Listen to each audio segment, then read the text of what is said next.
नमस्कार, आप देख रहे हैं हमारा कोल्हान और मैं हूं आपके साथ सुष्मिता राजौरा। बुलेटिन की शुरुआत करते हैं कोल्हान की खबरों के साथ। झारखंड जनतांत्रिक महासभा 10 सितंबर को मजदूर महासम्मेलन आयोजित करेगा और इसमें टीएसपीटीएल कंपनी, टाटा स्टील सहित लगभग 2 दर्जन से ज्यादा कंपनियों के खिलाफ प्रदर्शन भी किया जाएगा। उन लोगों की मांग है कि झारखंड सरकार की नियमावली के मुताबिक स्थानीय लोगों को 75% नौकरी कंपनी में दी जाए, लेकिन कंपनी इसे मानने को तैयार नहीं, जबकि सरकार के आदेश का यह उल्लंघन है।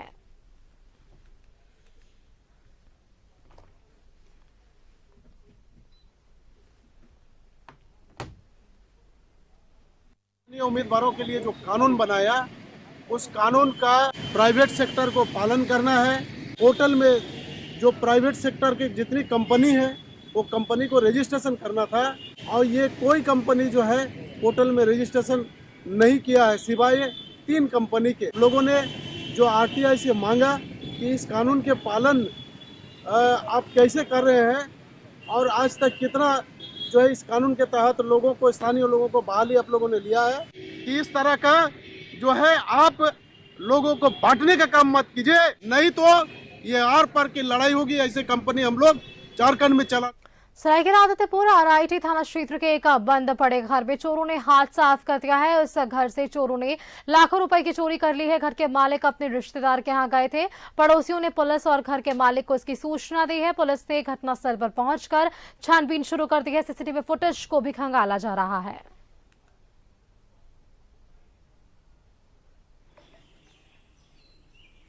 कल रात को चोरी हुआ, करीब हमको लगता है 1:30-2 बजे। अच्छा। और कुछ जेवर उवर था, सब लेकर के गया है और यही सब है। 146 में चोरी की घटना हुई। अच्छा। इस सिलसिले में हम लोग सीसीटीवी फुटेज का छान। और सरायकेला के कांड्रा मोड़ पर सड़क निर्माण कंपनी JRDCL ने न्यूनतम मजदूरी मांगने पर कंपनी ने कई कर्मियों को निकाल दिया है। कंपनी से निकाले गए सभी कर्मियों ने कांड्रा मोड़ पर धरना प्रदर्शन किया। मजदूरों का आरोप है कि सभी सफाई कर्मियों को मूलभूत सुविधाएं भी नहीं मिल रही हैं। उन्हें सेफ्टी किट्स, साथ ही साथ ESI और PF जैसी सुविधाएं भी नहीं मिल पा रही है। जबकि कंपनी से बात की गई तो कंपनी ने सभी को निकाल दिया। डीसी ने शिकायत करने पर भी कोई कार्रवाई नहीं हुई। अंत में बाध्य होकर उन्होंने प्रदर्शन किया है।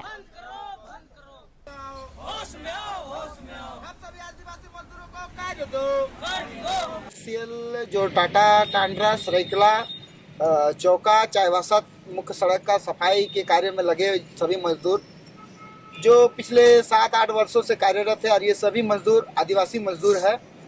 और ये जितने भी मजदूर है, इन्होंने अपने न्यूनतम मजदूरी, PF, ESI, bonus, safety kit की जब इन्होंने मांग की, और ये मांग इनके संवैधानिक है, इन मांगों को जब अपने JRDCL मैनेजमेंट के समक्ष रखा तो इन्होंने JRDCL प्रबंधन ने तुगलकी फरमान जारी करते हुए इन सभी मजदूरों को। और जमशेदपुर में आपराधिक घटनाओं पर लगाम लगाने के साथ पुलिस और पब्लिक के बीच रिश्ते को मजबूत करने के लिए अनोखी पहल की गई, जिसके तहत जमशेदपुर के SSP किशोर कौशल हर रविवार और सोमवार को शहर के विभिन्न थाना क्षेत्रों में 2 किलोमीटर पैदल मार्च पर लोगों से मुलाकात करेंगे। SSP के इस अभियान को लोगों का सहयोग भी मिल रहा है।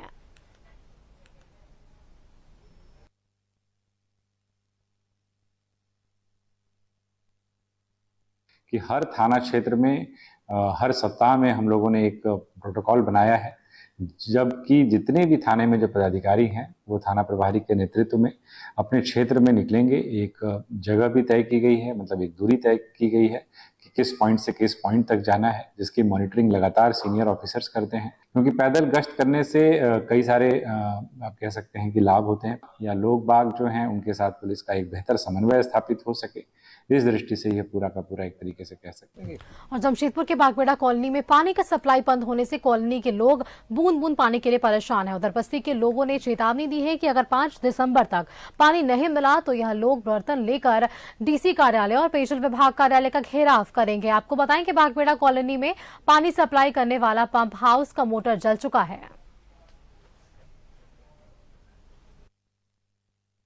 नया बोरिंग जो है फिर जमशेदपुर तो आर्थिक राजधानी है, लेकिन आर्थिक राजधानी के सटा हुआ इलाका आज बूंद बूंद पानी के लिए परेशान है। 20,000 परिवार को पानी नहीं मिल रहा है। इस मोहल्ला को देखिए और उसके बाद आप बखूबी समझ लीजिए, यही मोहल्ला के लोग हैं। ये बाग मेरा कॉलोनी है और कॉलोनी के 1140 घरों में जो पानी का सप्लाई हो रहा था वो बंद हो चुका है। इस बार भी मोटर जला 10 दिन लगभग समय लगेगा।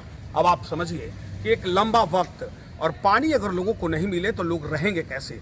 1140 घरों में पानी नहीं है, इसको लेकर आप लोग प्रयास कर रहे हैं। अब मोटर की क्या स्थिति है, कब तक पानी मिलेगा? देखिए 2005 से क्रमबद्ध जन आंदोलन किया गया, योजना के लिए फंड भी स्वीकृत हुई और फंड का बंदरबाट हो गया।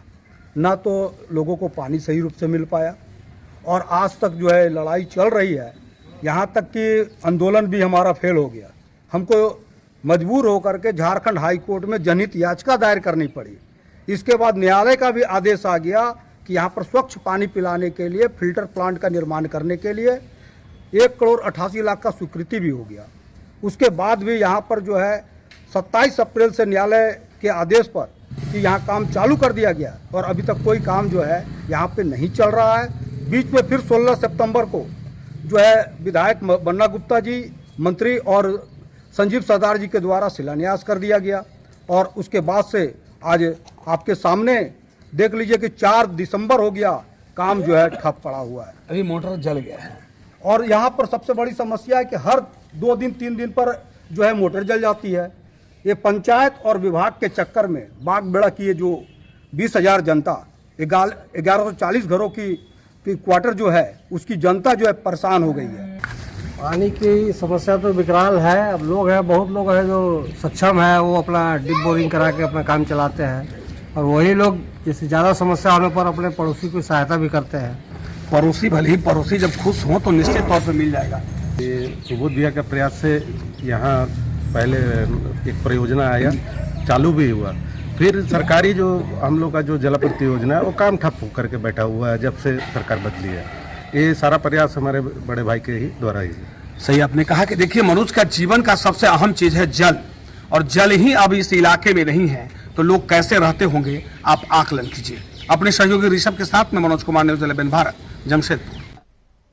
सरायकेला जिले के गम्हरिया के राजकीय महिला पॉलिटेक्निक में नए बैच के छात्राओं का बड़े ही गर्मजोशी और रंगारंग कार्यक्रमों की प्रस्तुति के साथ स्वागत किया गया। इस दौरान महिला पॉलिटेक्निक के प्राचार्य ने कहा कि यहां से बच्चों का उज्जवल भविष्य तय किया जाता है। मौके पर मुखिया सविता हंसा के अलावे कई प्रशासनिक और जनप्रतिनिधि मौजूद रहे।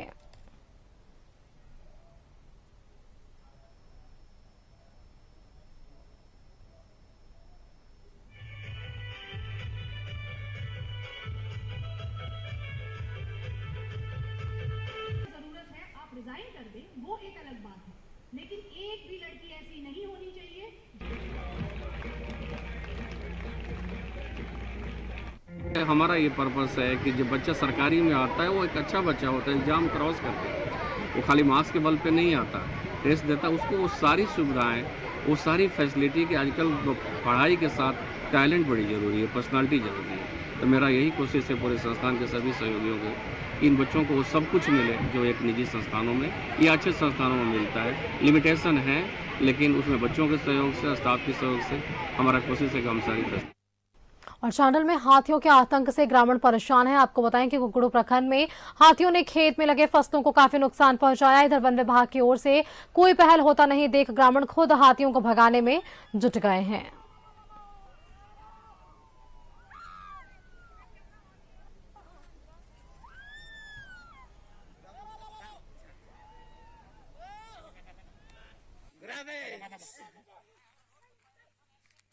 और जमशेदपुर में मिचौंग साइक्लोन का असर साफ देखा जा रहा है। आसमान में घने बादल छाने के साथ हल्की बूंदाबांदी भी हो रही है। मौसम विभाग ने संभावना जताई है कि कोलान प्रमंडल के कुछ इलाकों में मंगलवार और बुधवार को भारी बारिश हो सकती है और इसकी जानकारी दे रहे हैं हमारे संवाददाता प्रभात। मिचौंग तूफान का असर साफ देखा जा सकता है। पूरे कोल्हान में आसमान में बादल छाए हुए हैं और मौसम विभाग ने कहा है कि मंगलवार और बुधवार को भारी बारिश हो सकती है। हालांकि अभी भी बूंदाबांदी हो रही है, क्योंकि बारिश होगी तो निश्चित है आने वाले दिनों में थोड़ा ठंड बढ़ेगी, क्योंकि ठंड भी नहीं पड़ रही है और मौसम जिस तरीके से बदलाव हुआ है उसमें ये कहा जा सकता है कि कहीं ना कहीं क्लाइमेट चेंजेस हो जा रहा है, क्योंकि दिसंबर के महीने में अब तक ठंड आ जानी थी। हो सकता है कि जो तूफान आ रहा है, जो साइक्लोन आ रहा है, उसका बारिश का असर अगर तेज़ हुआ तो हो सकता है ठंड भी बढ़ेगा। लेकिन मौसम साफ देखा जा सकता है, किस तरह के आसमान में बादल छाए हुए हैं। और आज शाम आंध्र प्रदेश से ये तूफान टकराएगी और उसके बाद उड़ीसा में भारी बारिश की आशंका जताई है। साथ ही कोल्हान के कुछ क्षेत्रों में भारी बारिश की आशंका जताई जा रही है, जिस तरीके से कि भारी बारिश हो सकती है और भारी बारिश की उम्मीद भी की जा रही है। तो मौसम ने अपना रुख बदल लिया, किस तरीके से देखिए साफ देखा जा सकता है। ये माइचोंग तूफान आ रहा है, इसको किस तरीके से देख रहे हैं? चूँकि बारिश भी नहीं हो रही, ठंड अगर बारिश होगी तो ठंड बढ़ेगा। आप देख रहे हो कि लगातार दिसंबर का महीना है, नवंबर महीना पार हो गया है, लेकिन ठंड इस बार शहर के लोगों ने महसूस नहीं किया है। इस तूफान के आने के बाद एक मौसम इस तरह का बना है कि हाँ, दिन में अंधेरा है और मौसम विभाग के अनुसार 7 तारीख को बारिश होने की संभावना है। के दिन में अगर बारिश नहीं हो रही है, लोगों को ठंड नहीं महसूस हो रही है, तो ये क्लाइमेट चेंज का भी असर है और हम सभी को इसके प्रति गंभीर होना होगा। बिल्कुल, देखिए जिस तरीके से उन्होंने कहा, निश्चित है कि क्लाइमेट चेंजेस हो रहा, चूँकि दिसंबर महीने में ठंड पड़नी चाहिए थी लेकिन ठंड पड़ नहीं है। लेकिन जिस तरीके से माइचोंग जो तूफान आ रहा, उसका असर पूरा साफ देखा जा सकता है। पूरे कोल्हान में अगर हम बात करें तो बादल छाए हुए हैं और उम्मीद जताई जा रही है कि हो सकता है कि मंगलवार और बुधवार को भारी बारिश हो तो ठंड बढ़ सकता है। तो युवानों के साथ प्रभात, न्यूजीलैंड भारत, जमशेदपुर।